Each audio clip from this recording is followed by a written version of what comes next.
Centro Espírita Manuel Quintão. E na noite de hoje nós vamos fazer o exórdio, tratando de um tema que se encontra no Livro dos Espíritos,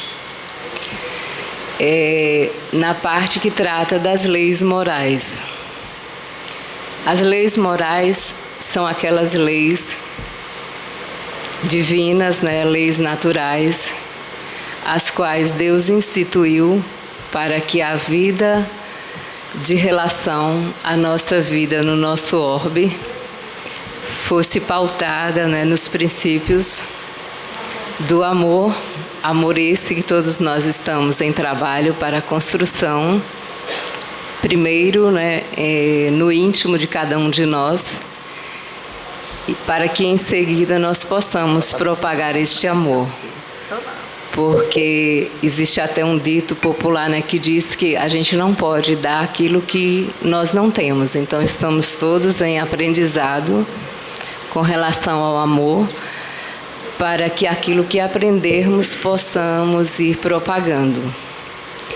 Então, as leis morais são 10 leis.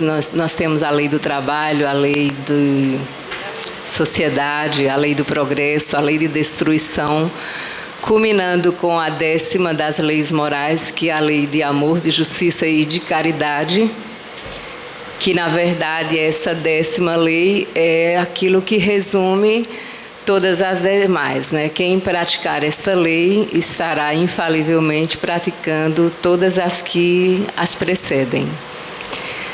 E no Livro dos Espíritos, mais especificamente nas perguntas de número 616 e 617, Allan Kardec fez uma indagação perguntando aos espíritos superiores se é possível, ou se as leis divinas ou as chamadas leis naturais, que quem for estudar, ela está lá com esse título, lei divina ou lei natural. Se aquilo que Deus prescreveu em alguma época como lei, se com o passar do tempo ou se em uma outra ocasião isso foi modificado. E a resposta é categórica, que não. E por que não? Porque as leis de Deus são perfeitas. E como nós aqui todos já sabemos que não é quem é Deus, mas o que é Deus, que é a inteligência suprema e a causa primeira ou primária de todas as coisas, e como tal, Deus é a perfeição. E se Deus tem uma série de atributos e entre eles a perfeição, Ele não iria derrogar uma lei que Ele mesmo, como Criador, deu origem, uma vez que é perfeito. E aquilo que é perfeito se mantém, é imutável. Então, as leis de Deus foram criadas para toda a eternidade. E para facilitar a nossa compreensão, porque aquilo que Deus criou como perfeito é imutável e é para todo sempre, em contrapartida, nós temos que o que mudam são as leis humanas. Então, para que nós convivamos em sociedade, para que a vida de relação seja viabilizada, nós, como ainda não temos as leis de Deus, elas estão incutidas na nossa consciência, mas nós ainda não as vivenciamos em plenitude. E até chegarmos a esse estado, o homem precisa criar as suas próprias leis. Estas, sim, são mutáveis. E nós temos a prova, que todos conhecem, nós vivemos no nosso orbe, que é o planeta, mas nós temos diversas nações, diversas culturas. Então, há coisas que para nós é inadmissível, é absurdo, mas que em uma outra cultura, em uma outra sociedade, basta nós, se nos reportarmos aos povos muçulmanos, aquelas culturas de burca, e nós, mulheres principalmente, achamos um absurdo, como é que você usa uma roupa que não deixa absolutamente nada à vista. E aí nós achamos isso um absurdo, uma coisa fora de cogitação para a nossa cultura. Mas aí nós devemos nos colocar no lugar daquelas mulheres que a recíproca certamente é verdadeira, né? Elas não admitem como normal a forma como nós nos vestimos. Então, tudo isso existe para que essa diversidade possa ser administrada e para que a vida em sociedade possa se manter. Mas há que chegar o tempo em que todas essas barreiras serão rompidas, quando nós tivermos a consciência do amor em plenitude. E é assim que as leis humanas vão mudando, né? No nosso país mesmo, né, houve época em que nós mulheres éramos proibidas de votar, né? E hoje é um direito universal, entre aspas, né? Universal no nosso país. Né? Houve tempo em que a mulher brasileira, para cursar uma faculdade, ela tinha que ter a autorização do marido, por escrito. Enfim, e isso só para exemplificar a imperfeição das nossas leis, e elas são imperfeitas porque nós somos ainda portadores de muitas imperfeições. Então, muitas das nossas leis, né, serão algumas revisadas, modificadas, outras extintas, né? Houve época em que aqui no Brasil um homem podia assassinar uma mulher que cometesse adultério, porque o adultério era crime. Né? E a lei que o previa não dizia que o adultério era um crime se só praticado pelo sexo feminino, né? Mas a nossa cultura, assim, uma mulher se assassinasse o marido porque ele adulterou, ela certamente seria condenada na justiça comum, apesar de a lei tipificar essa conduta como crime. E aí nós temos, né, vários exemplos. Hoje em dia, adultério não é crime. Pode ser um crime assim, contra a moral, dependendo daquilo que cada um vivencie no seu íntimo, né? Que pode ou não ser também, vai depender das verdades internalizadas por cada um. Então, tudo isso para que nós entendamos que a imutabilidade das leis de Deus dar-se-á porque elas são perfeitas. E a mutabilidade com relação às leis que regem nós, as leis humanas, elas mudam de acordo com a época, com a cultura, com os valores que vão sendo assimilados ao longo da construção de cada uma destas sociedades que legislam, né, sobre cada assunto em conformidade com os seus costumes. E essas leis também, né, as leis divinas, as leis naturais, a gente precisa ter o entendimento também de que elas são, poderíamos dizer, divididas em dois tipos ou duas espécies de lei. Existem aquelas leis que regem o que nós chamaríamos de matéria bruta, né, são as leis que elas são objeto muito mais de fundamentação, vamos dizer assim, do campo científico. Não quer dizer que a pessoa que não seja, né, um eminente cientista também não as pratique. Mas as leis que regem os movimentos dos corpos brutos, digamos assim, elas são objeto das leis físicas e são objeto muito mais da ciência para o entendimento de como que a matéria, né, em suas diversas formas de apresentação, como isso vai reger e interferir nas próprias relações humanas. Então, as leis que regem o movimento dos corpos brutos, da matéria bruta, digamos assim, elas vão ser estudadas pela física, e hoje nós temos a física ainda newtoniana, né, os conceitos de Einstein, mas nós temos hoje a física quântica, que já nos traz conceitos os mais diversos, que já são fruto da evolução dessas leis, né, que estão na natureza, mas que precisam ser estudadas por pessoas que têm mais conhecimento intelectual do que a maioria. Então, isso cabe ao estudo da química, da física, da matemática, né, da própria medicina, são as ciências em gerais. E existem as outras leis, né, que nós dividimos a título mais de tornar o entendimento, né, mais pedagógico. Aí são as leis morais. Estas são aquelas que vão ter uma referência direta com o próprio homem, né? São as leis que vão reger as condutas dos espíritos, das almas. Então, estas leis estão postas para que nós possamos evoluir moralmente, promover a nossa reforma íntima. Então, essas leis que são as leis que dizem respeito à alma, ao espírito, elas vão reger as relações que nós poderíamos colocar como um tripé. São aquelas relações do homem para consigo mesmo, né? São aquelas leis que eu, Eva, né, vou incorporar, é aquilo que vai constituir a minha bagagem enquanto espírito, é aquela lei que vai reger as minhas relações, o meu relacionamento com o Criador, com Deus, e vai reger as minhas relações com o meu semelhante. Então, é a lei que vai me posicionar aqui, né, na condição de espírito encarnado, mas aquilo que eu vou vivenciar comigo mesma, com Deus e com o meu semelhante, que vai redundar, como nós dissemos, né, as leis são 10, quem tiver interesse vai ver, né, lá nas leis morais, que culminam com o cumprimento da 10ª lei, que é a de amor, de justiça e de caridade.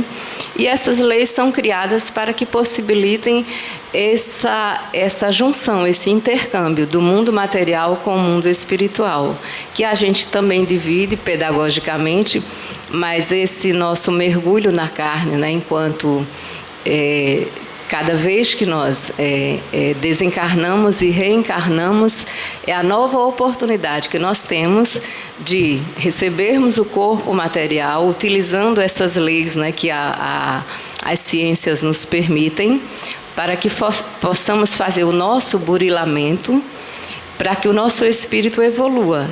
E evoluir de uma forma tal que, quando atingirmos a perfectibilidade, nós não teremos mais a necessidade desse contato tão íntimo com a matéria bruta que ainda precisamos para crescermos e evoluirmos. Mas, à medida que a reforma for se fazendo, nós vamos conseguir ir quintessenciando, né, purificando a nossa condição de espíritos, e aqui chegar para todos nós o tempo em que nós não precisaremos mais mergulhar na carne, a não ser por uma, vamos dizer, por uma missão, mas como é muito bem colocado, né, há muitas moradas na casa do Pai e nós estamos aqui ainda pela necessidade. Mas quando nós praticarmos estas leis naturais, né, as leis divinas, as leis que estão contidas na natureza, de uma forma que as coisas fluam sem mais nenhuma necessidade de aprendizado, estaremos livres, por assim dizer, e teremos a oportunidade, né, de habitar outras moradas mais evoluídas. Então, o assunto é bastante interessante, né? A gente que fala é suspeito, mas se alguém for estudar as leis morais, na verdade, elas são tudo, né? São essas leis que regem a nossa conduta e que a consecução delas nas nossas vidas diárias vão culminar com a perfectibilidade para que todos nós atinjamos esse estado, né, de coisas que Deus nos criou para isto. Então, agora nós vamos convidar a todos fecharem os olhos para que possamos fazer a nossa prece de abertura dos trabalhos. Jesus, Mestre amado, doce Rabi da Galileia, estamos aqui reunidos e unidos em Teu nome, rogando a Deus misericórdia para as nossas vidas, sabedoria e discernimento, a fim de que possamos pôr em prática as Tuas leis, Senhor, para que, as pondo em prática, possamos atingir a perfeição para a qual estamos todos fadados, segundo a Tua santa vontade. Te rogamos que a espiritualidade amiga e benfeitora desta casa possa dar a assistência que todos nós aqui estamos necessitados, encarnados e desencarnados. Pedimos pela nossa irmã que irá proferir a palestra, solicitamos de Ti, Senhor, uma abertura consciencial para que tenhamos a capacidade de cada um de nós aqui acolher a mensagem que vai ser transmitida de acordo com aquilo que cada um necessita, para que venha a calhar com as nossas necessidades e que para que venhamos dar cumprimento àquilo que aprendemos incorporando na nossa rotina diária. Sendo assim, neste clima de paz, de amor, equilíbrio, harmonia, nós solicitamos a Tua permissão para darmos por iniciada a primeira parte dos trabalhos da noite de hoje. Passando assim a palavra para a nossa irmã Linete. Obrigada. Boa noite a todos. O ano está iniciando e a gente já começa na tarefa, né, de uma boa conversa na noite de hoje, no sentido de nos esclarecer, abrir as nossas consciências e principalmente que a gente possa mudar de atitudes, né, através de novos conceitos da vida mais espiritualizada, onde a doutrina dos espíritos vem trazer para a gente essa ajuda, né? Participando junto com os nossos benfeitores, que cada um aqui, claro, tem aquele que está perto, aquele que incentiva espiritualmente falando, o guia espiritual, né? E assim, esse tema da noite de hoje, ação e reação, ele é muito importante nessa reflexão, na medida que coloca a gente com os pés no chão, né? Eu vejo assim, situa a gente, não é, naquilo que a gente pode promover ao outro e receber de acordo com o que a gente está dando, né? E eu espero que os espíritos possam clarear aqui a nossa mente para que a gente possa passar a mensagem da melhor forma possível e a gente sair daqui convictos de que antes de fazer, a gente tem que ver o que está pensando, né, antes de agir. Porque a gente vai receber, né, é a colheita que todos nós somos obrigados. Então vamos lá. Vocês estão vendo aí uma imagem de um trabalho em conjunto, né, em que aí todos estão participando, cada um teve o seu treinamento, o seu exercício e um depende do outro, não é? Então, isso é um trabalho de esforço, não é? De perseverança também e de tempo aí se exercitando nessa prática até que todos cheguem numa situação dessa e possa promover um espetáculo onde todos poderão aplaudir e saírem satisfeitos. Mas qualquer lapso, né, qualquer erro, é feito uma cadeia de dominó, não é? Então, caso, né, alguém aí possa tropeçar, dar uma deslizada, é isso que vai acontecer, é uma cadeia dominó. E nessa cadeia dominó, a gente não sabe a extensão onde vai parar, né? Começa o processo e a gente não sabe até onde isso vai atingir, após o processo começado, porque a gente não tem esse controle. Esse controle depende de forças que estão acima da gente. Agora, a gente tem o controle de pensar para fazer. Mas do que vai acontecer depois de feito, esse controle a gente já não tem, né? Então, olha, todas as nossas ações produzem consequências. Então, é uma reação. A gente pensa, não é? E tem a oportunidade de, olha, esse pensamento é bom ou não é? E tem a liberdade de escolher, faço ou não faço. É pertinente, né? Porque pensar é criar, a gente já está criando, né? Somos coparticipantes da criação e pensamento é criar, é vivo, né? Então a gente cria através do nosso pensamento e a gente tem a liberdade de dizer faço ou não faço, por que eu vou fazer e por que eu não vou fazer, não é?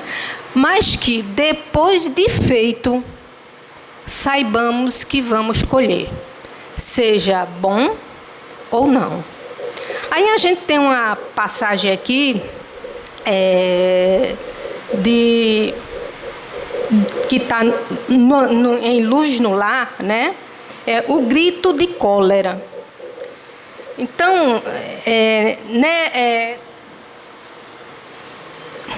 como é o nome dele aqui? Neio Lúcio.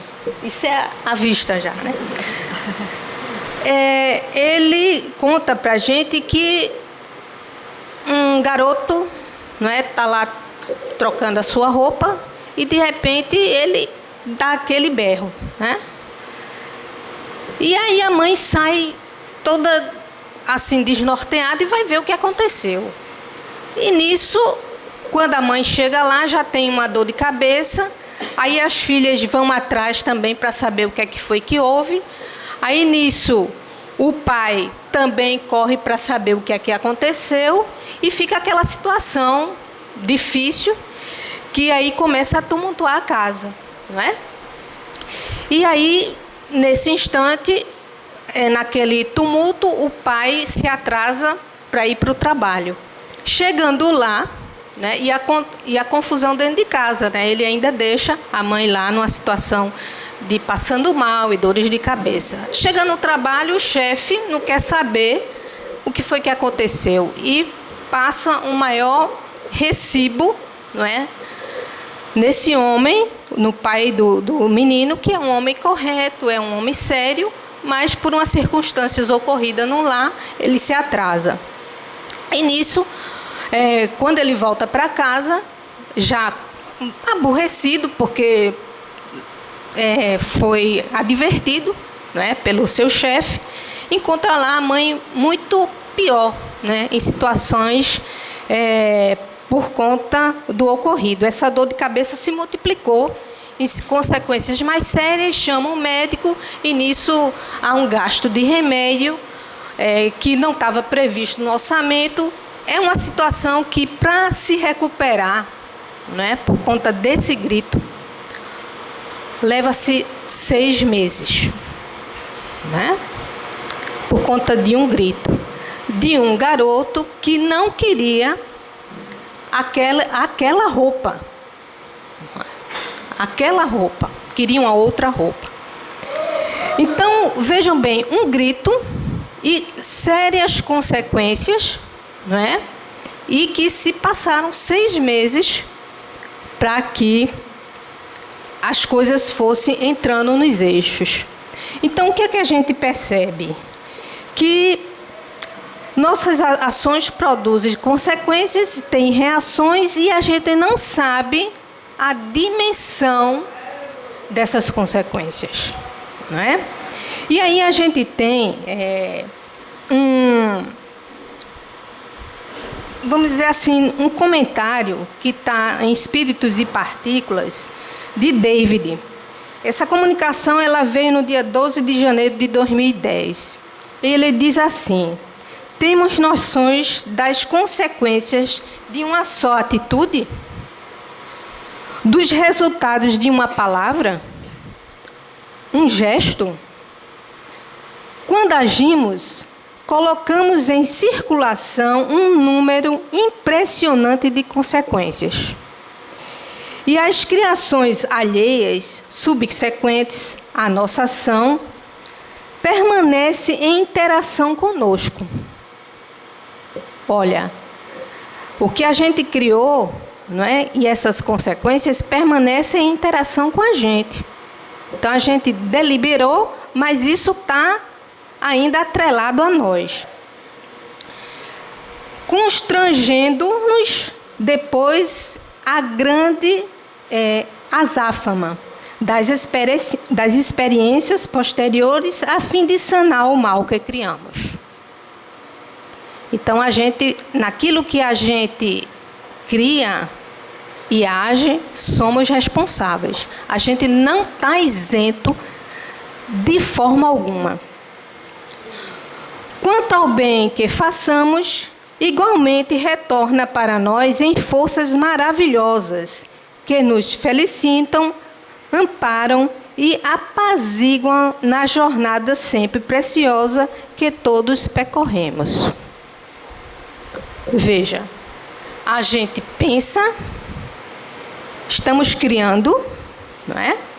E a gente tem a opção, faço ou não faço, grito ou não grito. Então, numa discussão, né? A gente está lá, vamos aumentar o caldo ou a gente vai fazer uma prece, amenizar, tentar se equilibrar, chamar por forças superiores, não é? Então, a gente tem essa possibilidade. Todos nós temos essa possibilidade. Mas, no momento do estresse, é difícil essa parada e não dar esse grito.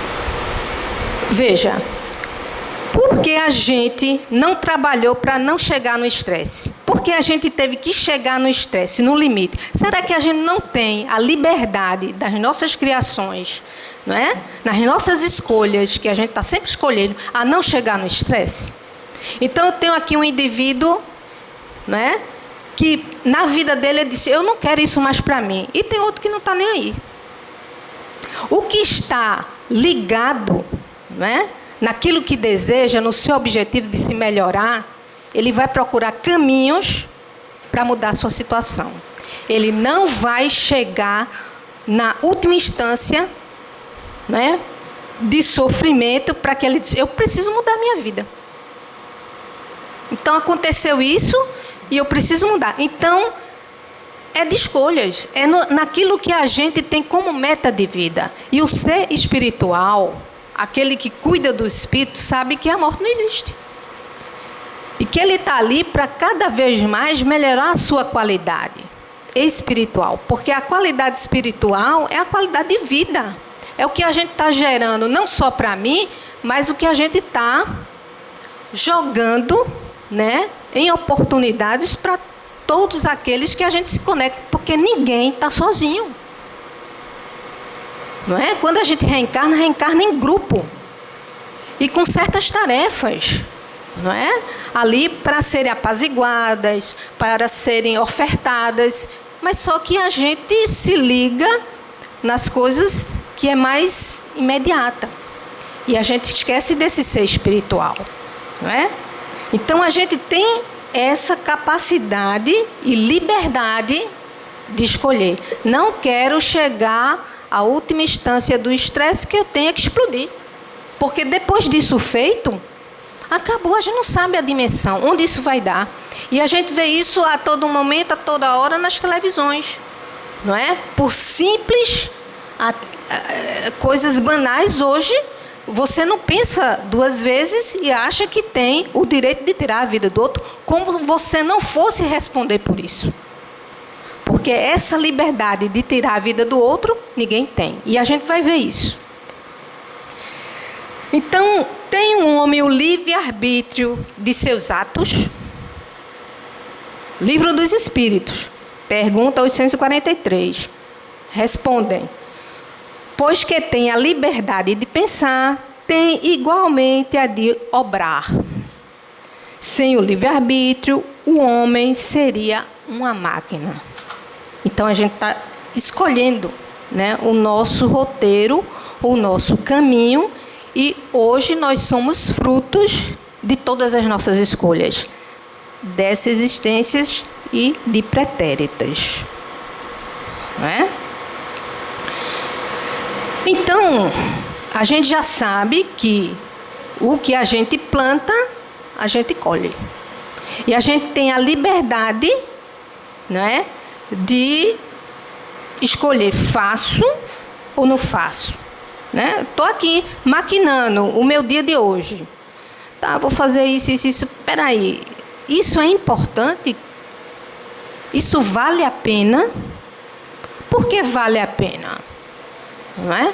Quais são minhas metas e meus objetivos hoje, enquanto espírita? E aí a gente sabe que a maioria aqui deve ser espírita, outros católicos, né? E outros estão em dúvida.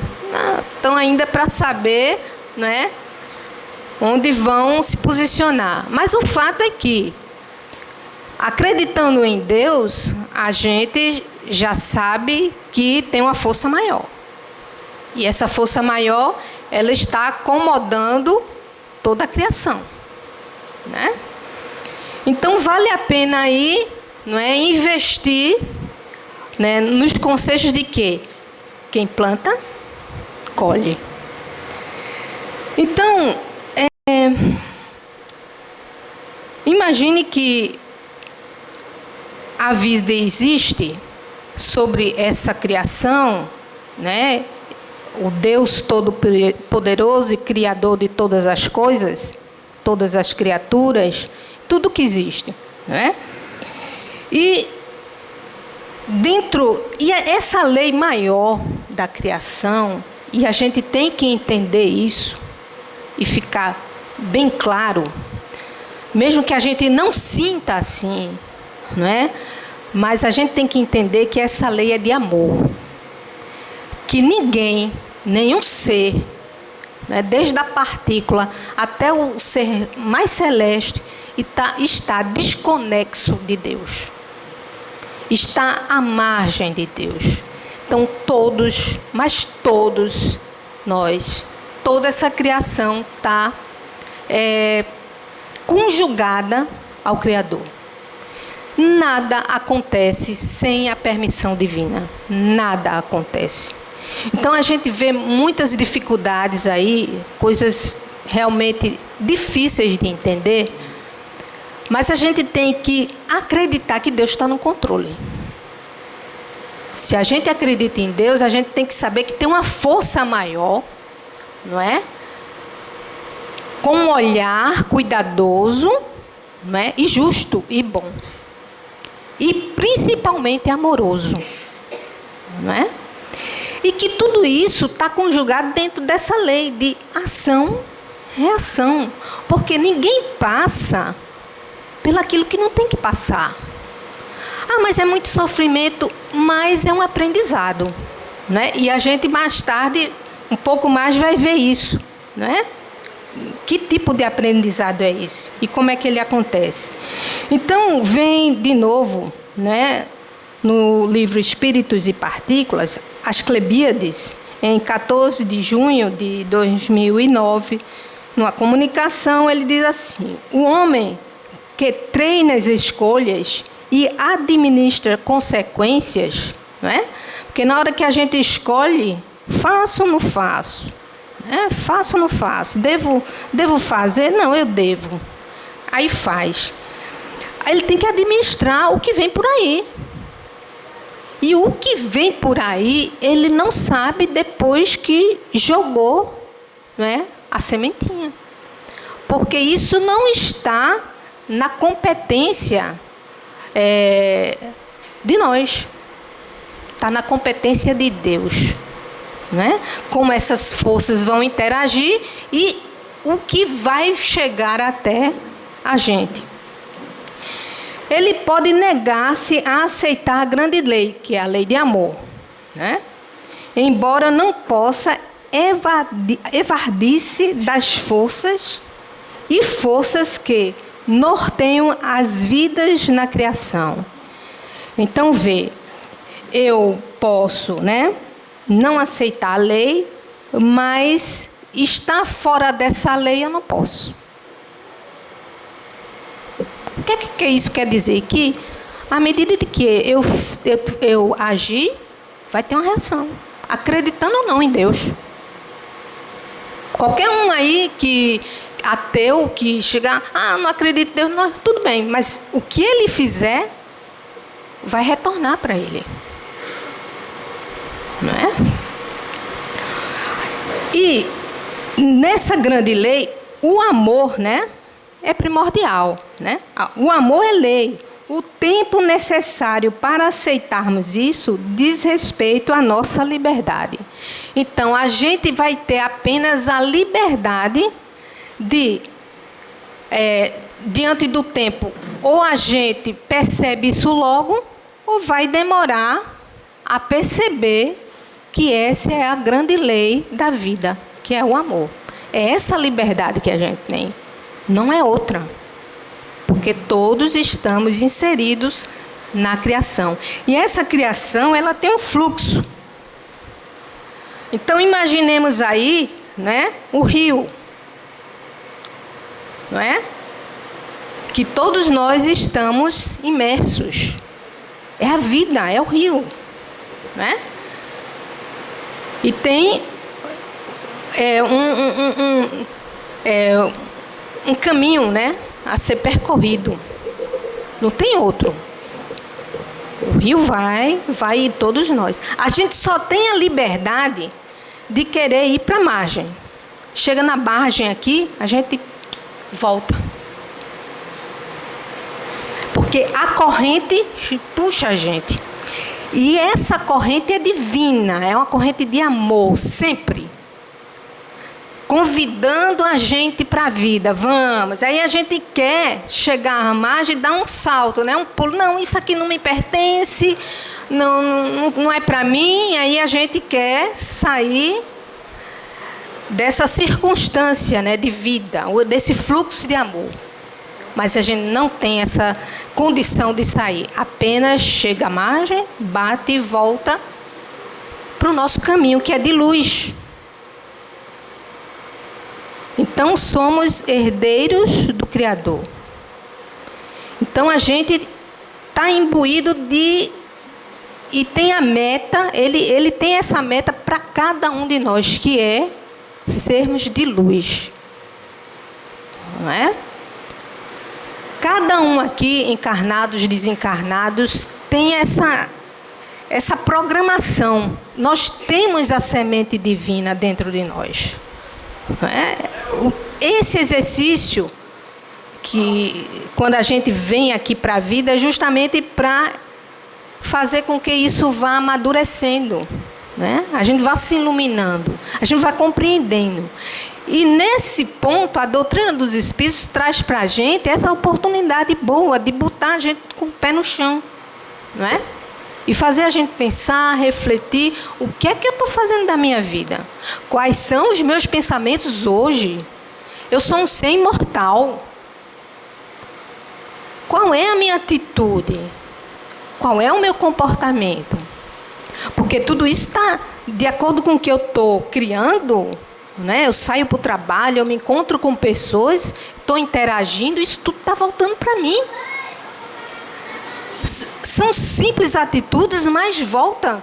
Quer ver? Quando a gente dá um conselho a uma pessoa, ou a gente diz que a pessoa está bonita, imediatamente aquela força ali, e a pessoa é mesmo, mas você também está tão interessante hoje. E do contrário também ocorre. Aí você chega na internet e solta uma coisa negativa. Porque a internet é boa, mas tem o lado também, né? Aí, imediatamente, vem o retorno. E o retorno não é lindo, não. Você inflamou e vai ser inflamado. Não é? Porque vai, mas volta. Então, a gente sabe que a gente está nesse ciclo da vida. Esse ciclo da vida tem um rumo, né? Uma direção. E a nossa liberdade é apenas chegar à margem, mas depois a gente vai ter que retornar esse fluxo, não é? E muitas vezes chegar à margem é cheio de sofrimentos. Então a gente falou de que tudo que ocorre, não é? Tem a mão divina. Deus está observando. Estamos imersos num oceano de amor. Não é? E essa lei de ação e reação, né, é uma lei de justiça e automática. Não é para daqui a pouco, não é imediatamente. Por exemplo, se você está numa briga, não é, e dessas bem difíceis, a sua adrenalina aumenta. Você já tem um problema no coração. Se você sofrer do coração, aí já traz outro problema, e outro. Aí você já tem uma parada cardíaca. Não é? E do contrário também ocorre. Quando a gente está numa situação difícil, mas que a gente começa, né, a ver que a pessoa está muito alterada e você já tem uma outra dimensão para a sua vida. né? A gente já pensa em outras circunstâncias para a vida da gente. A gente não quer se complicar tanto, porque a gente sabe que isso vai, né, trazer sérias consequências. O que é que a gente faz? Vai dando aquela pessoa de boa moça e bom moço, né? Que é aquela questão que o Evangelho traz, o homem de bem, que nós ainda não praticamos, mas está lá como oportunidade de cada um. O que é que um homem de bem, né, faz?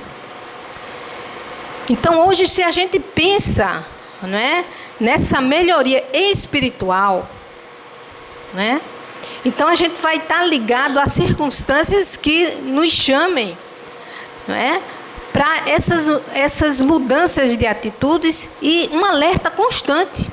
Espera aí, onde é que eu estou entrando?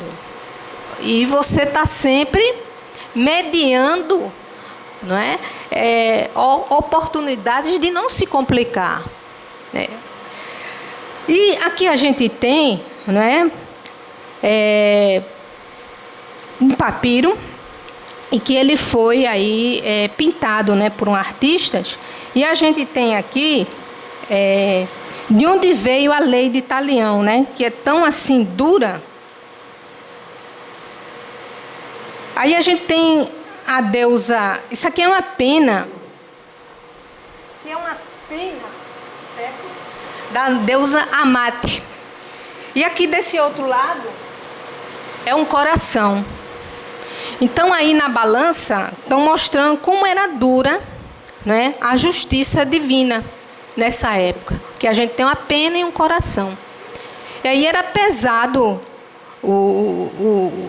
pesando assim o coração de uma pessoa diante da pena da deusa, né? Esse coração tinha que ser muito leve, porque senão o jugo, né, a justiça em cima daquele que não tivesse esse coração muito leve ia ser muito forte. E o que é que a gente entende hoje sobre a justiça divina, né? Que ela é sábia e amorosa. Não é uma lei de Talião, né? Apesar da gente estar envolvido na ação e reação, mas não é uma lei olho por olho, dente por dente, né? E a gente vai ver isso. Porque ela é sábia porque nos educa. E quem educa, ama, né? Aí Jesus diz: vinde a mim, todos vós que estáis aflitos e sobrecarregados, que eu vos aliviarei. Tomai sobre vós o meu jugo e aprendei comigo, que sou brando e humilde de coração, e achareis repouso para vossas almas, pois é suave o meu jugo e leve o meu fardo. Está em Mateus. Então, o jugo, né, é a observância da lei. Que lei é essa? A lei de amor. O que é que Jesus pede apenas? Que a gente ame, seja caridoso, generoso. Olha que lei boa, danada. Não é? Então, a lei de ação e reação não é uma lei de Talião. Ela traz consigo uma reeducação do espírito. Reeducar. Então, se a gente passa por experiências difíceis, né, duras, isso aí é uma educação, né, é um aprimoramento para cada um de nós. Mas a gente entende, né, não sofrimento, porque Deus quis assim, porque eu não mereço isso, e a gente começa a se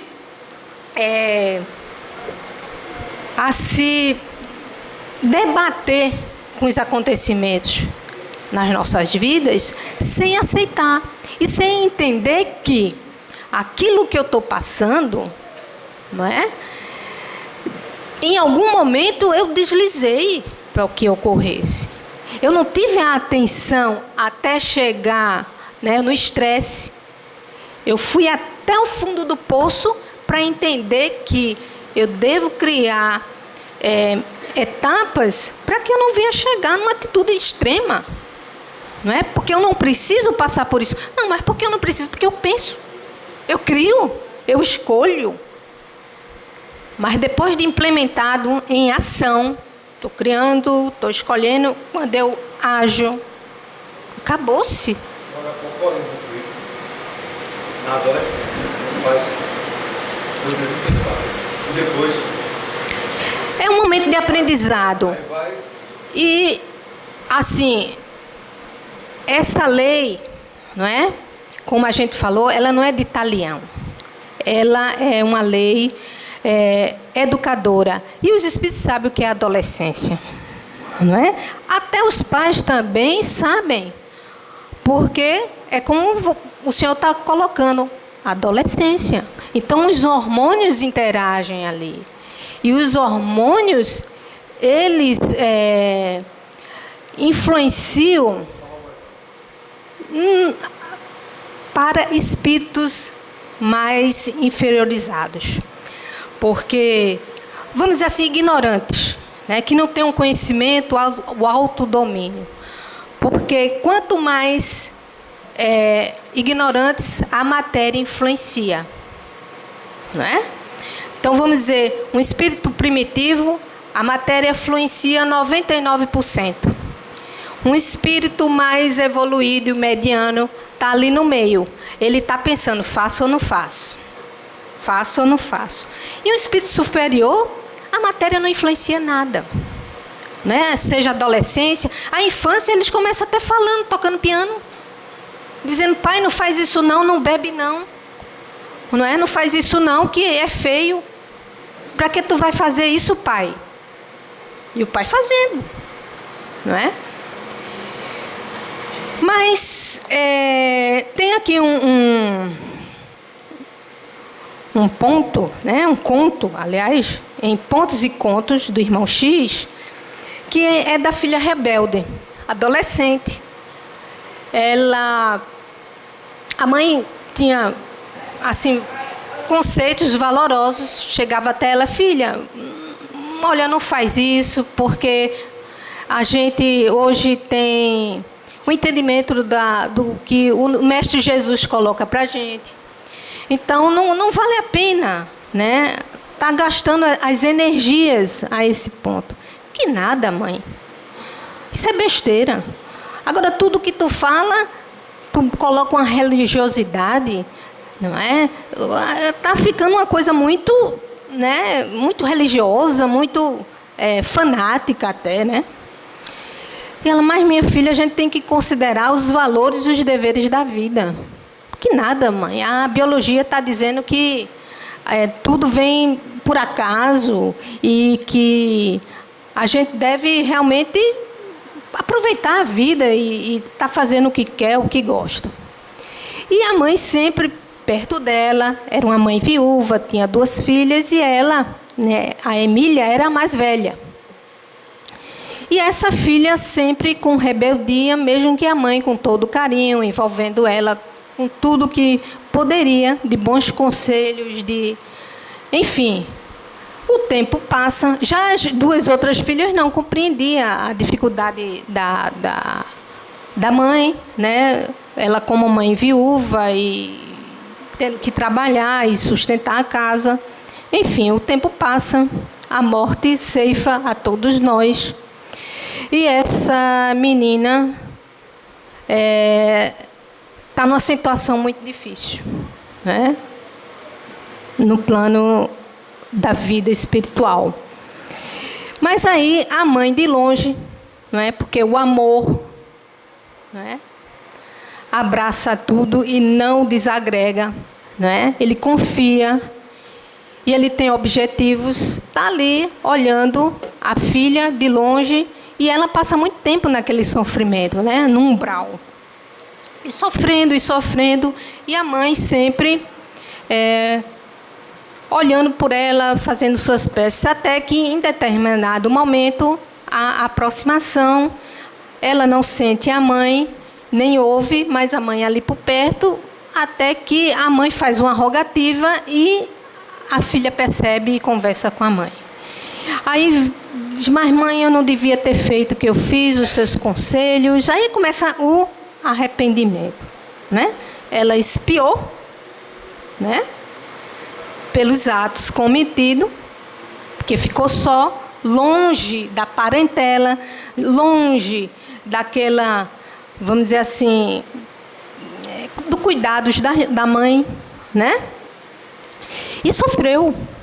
Aí ela viu, poxa, a minha mãe lá cuidava mesmo. Bem, a mãe começa a falar para ela sobre o roteiro que ela tem, né? Os objetivos de uma reencarnação. Aí ela, será, mãe, que eu posso vir contigo agora? Aí disse, mas claro. Aí nisso, quando a mãe diz que pode, chega um mentor, né? Um espiritual, disse, mas olha, não vai dar. Porque você não vai dar não como filha, né? Porque ela queria vir como a filha da mãe, né? Mas você vai vir como a subserviçal, porque você, como filha, não atendeu os conselhos. E agora, como subserviçal, né? Você agora vai ser obrigada a atender os desejos de sua mãe. E assim foi. Mas vocês podem dizer, e aí? Mas isso é bom. Porque a lei de Talião, né, não aconteceu aqui. Porque a filha, apesar de vir como uma empregada, uma funcionária, ela está sob os cuidados de um espírito que a conhece e quer muito bem. Não é? Que ela podia reencarnar lá na África sozinha, né, ia sofrer bastante, mas ela está próximo a um espírito, mesmo como uma funcionária, mas tem um amor, o amor não vai acabar, né? Aquela afinidade vai existir, mas a filha vai ser obrigada, né, a atender, não é? A mãe, a sua patroa, porque senão vai ser demitida e ela não pode ser demitida, né? Porque uma série de coisas materiais envolvendo. Então a gente vê aí que não é uma questão de olho por olho e dente por dente, né? Mas é uma questão educativa, né? E amorosa, porque as duas estão vindo juntas. E a gente também tem um exemplo de um candidato à redenção. Também está aqui nesse Contos desta e de Outras Vidas, de Irmão X, que é um espírito, né, que se complicou muito, fez muita coisa errada, mas muita mesmo, e estava lá na região espiritual se debatendo e querendo reencarnar, porque não aguentava mais, porque queria esquecer, né, tudo que ele praticou. E pedindo e rogando a Deus que queria vir ou aleijado, ou mutilado, com lepra, mas ele queria de qualquer forma reencarnar. Mesmo que ele viesse débil, mas o negócio dele era reencarnar, porque ele queria esquecer. Aí nisso a rogativa dele sincera, boa, ele lá já passou o seu tempo de expiação, compreendendo a necessidade de reencarnar e mudar sua atitude. Chega um espírito, um mentor, e diz, olha, não precisa disso não, você vai reencarnar, mas você vai reencarnar médium. Você vai atender as pessoas que sofrem, vai cuidar, vai dar assistência, e não precisa disso tudo não. Aí ele disse, tá bom, aí acertou, reencarnou numa boa família, né, de conceitos evangelizados, e chegou à casa espírita, se tornou médium. Mas aí, não é, ser espírita não significa que os problemas cenários e as dificuldades não existam. E na casa espírita ele encontrou picuinhas, perseguições, disse-me-disse, e ele chateado com esse tipo de coisa, né? Nisso ele faz uma consulta, aí diz, mas espiritual, e disse, mas olha, irmão, está acontecendo isso, estão me xingando, estão isso, estão aquilo. E o que fazer? Ele perdoar. Perdoar sempre. Mas e quando disserem coisas que eu não fiz e eu me sinto perseguido? Perdoe. Mas isso e aquilo, quando caluniarem, perdão. Tenha paciência. Aí termina a consulta, ele sai, senta na plateia e nunca mais viram esse espírito, esse encarnado, né, esse trabalhador na casa espírita. Nunca mais apareceu. Aquele que tinha pedido, não é, lepra, condição de imbecilidade, aleijado, não apareceu mais. Por uma simples questão de não obedecer uma lei de amor, né? Benevolência, paciência, perdão das ofensas, né? Aí a gente sai da casa espírita, a gente não quer, né?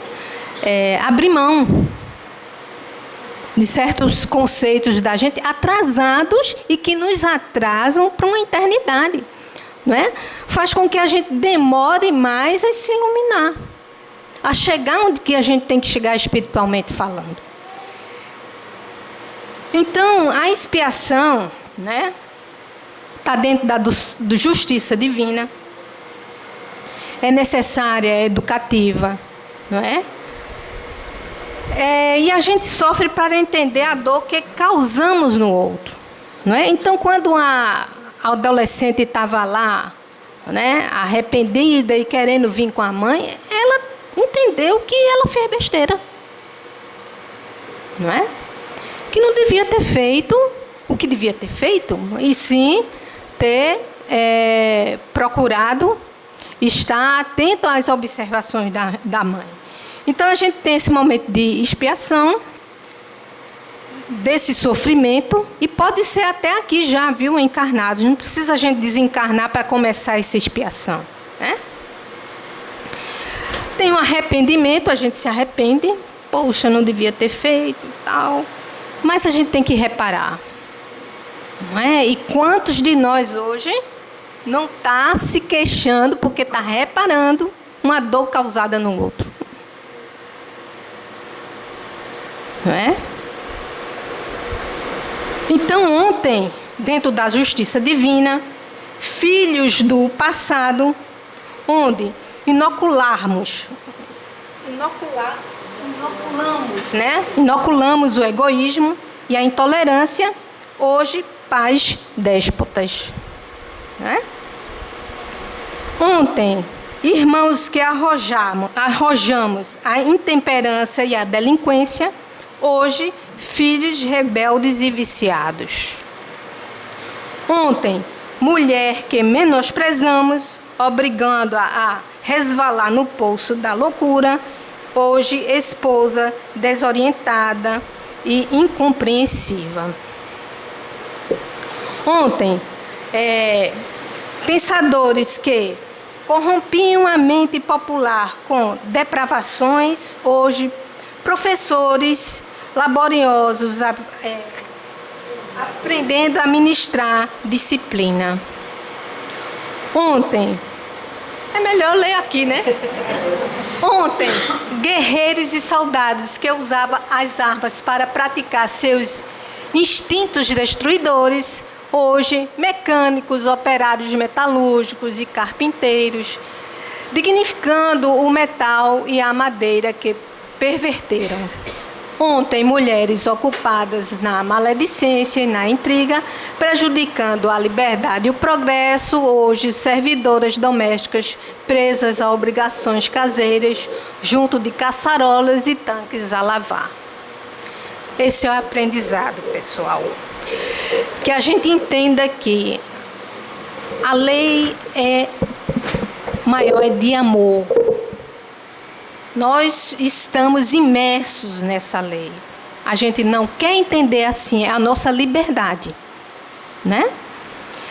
Mas a gente não tem a liberdade de sair da vida. essa proporcionada pelo Criador. Que Deus nos abençoe hoje e sempre. Agora nós passamos a palavra à nossa irmã Cessa, para que a mesma profira a prece final. Como sabemos, hoje é o dia dos Santos Reis, como se chama. Reis por quê? Porque foram homens que se despojaram a vir no deserto,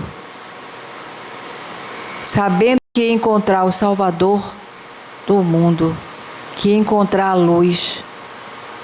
Vieram dias e dias naquela esperança, em prece, com aquela estrela que não era mais do que uma luz incandescente, mandada pelo próprio Cristo, quem sabe, ou por Deus, para orientá-los naquele imenso escuro do deserto onde se encontraram. São tão esquecidos por nós, essas criaturas. Devemos, assim, admirá-los e render homenagens por esse esforço que fizeram, principalmente exemplificando a fé que eles tiveram, porque eles tinham a certeza de encontrar Jesus. Que Deus nos abençoe, que nos orientam, e outra coisa principal, que eles nos deixaram, esse legado maravilhoso da fé e da certeza no Cristo. Boa noite a todos, que fiquem na paz. Após a prece da nossa irmã, damos por finalizada a primeira parte dos trabalhos da noite de hoje, rogando a Deus que, por misericórdia, nos ajude a termos paz e progresso espiritual. Que assim seja.